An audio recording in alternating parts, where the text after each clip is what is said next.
So I recently bought myself a Kenwood D710, good radio, but it does not come with the programming cable. And the local shops around here want about 60 bucks for this cable before taxes and shipping.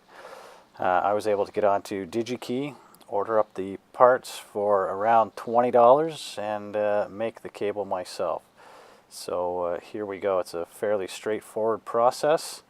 And this is what we've got.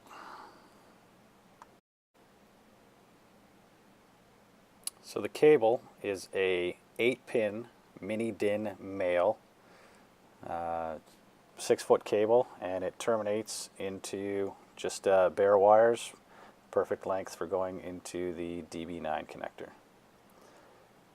A DB9 female 9-pin.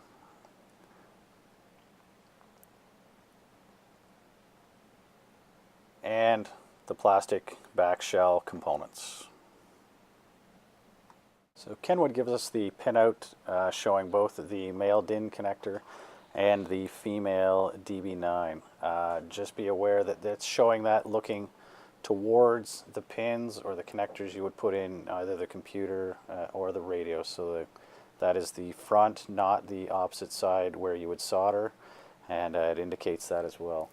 I also have the pinout or the color code from the cable. Manufacturer gave us that. One thing to note though is pin 2 on that indicates that it's a purple wire.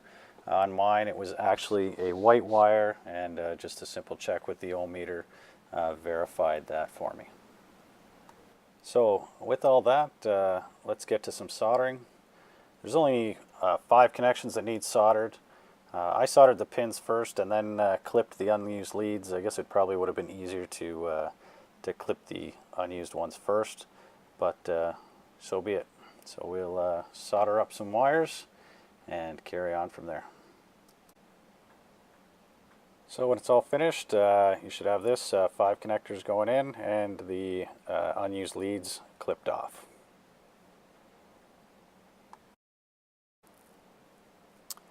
The back shell goes together relatively straightforward.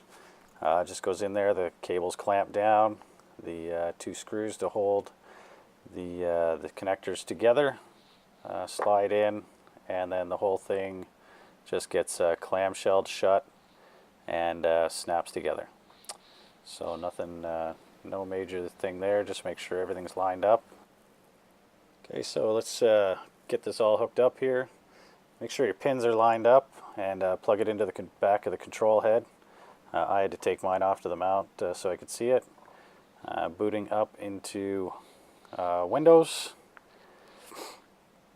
And obviously I have to use a USB to serial adapter. They just plug together. And when using VirtualBox on the Mac, I find it's better to plug the USB portion in once it's all booted up. Okay, so we're ready to go. Fire up the Kenwood software. It's a different software for the 710G as opposed to the 710As. So I think it's MC6. So I start up the software, and then you need to boot up the control head, start your download of your settings, and we can see that the computer is downloading the settings there, and we've got program MCP on the control head.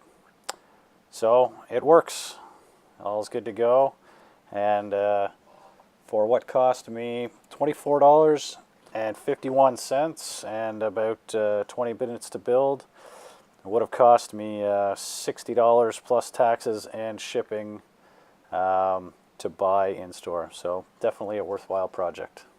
7.3.